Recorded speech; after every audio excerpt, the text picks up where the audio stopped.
Bahkan soal drama Korea yang paling sedih yang pernah kalian tonton. Tahun 1920-an, Indonesia melahirkan sebuah mahakarya yang isinya cuma satu hal, penderitaan tanpa akhir. Ini adalah novel Azab dan Sengsara, sebuah novel modern pertama yang benar-benar merusak mental. Ceritanya tentang Maryamin dan Aminuddin, dua orang yang saling jatuh cinta sejak kecil dan sudah berjanji akan hidup bareng selamanya. Aminuddin pergi merantau ke Medan buat nyari kerja biar bisa ngelamar si Maryamin. Semuanya kelihatan sempurna pada awalnya, sampai ego orang tua masuk ke dalam cerita ini. Ayah Aminuddin diam-diam gak setuju sama hubungan Aminuddin dan juga Maryamin. Soalnya dia dapat ramalan dari dukun kalau Maryamin itu pembawa sial. Jadi pas Aminuddin minta jemput calon istrinya di stasiun, ayahnya malah bawa cewek lain buat Aminuddin. Aminuddin akhirnya terpaksa nikah sama cewek ini.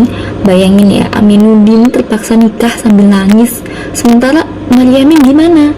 Dia nunggu di kampung, nunggu surat yang gak pernah datang, sampai akhirnya dapat kabar kalau cintanya udah jadi milik orang lain. Kehidupan Maryamin setelah itu benar-benar definisi dari azab.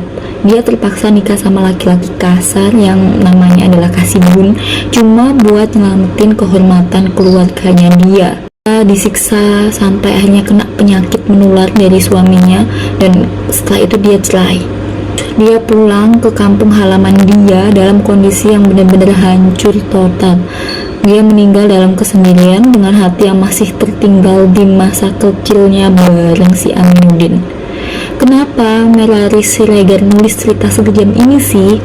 Alasannya karena dia mau teriak lewat tulisan kalau adat yang kaku dan kawin paksa itu cuma bakal ngelahirin kehancuran. Ini bukan cuma novel, ini adalah protes keras terhadap ketidakadilan. Ini adalah novel pertama yang diterbitkan oleh Balai Pustaka. Sebelum karya ini, kebanyakan karya sastra itu berbentuk syair atau hikayat yang bahas soal istana. Azab dan Sengsara adalah yang pertama bahas masalah rakyat jelata. Latar belakang dari novel ini adalah masyarakat Tapanuli. Melari Siregar mengkritik keras sistem pemilihan jodoh yang cuma melihat harta atau status, bukan kecocokan hati. Berbeda dengan cerita zaman sekarang yang sering happy ending, novel ini berani ngasih set ending yang benar-benar bikin tekanan batin. Ending yang seperti ini dilakukan atau diberikan untuk menunjukkan tentang betapa seriusnya dampak dari kawin paksa.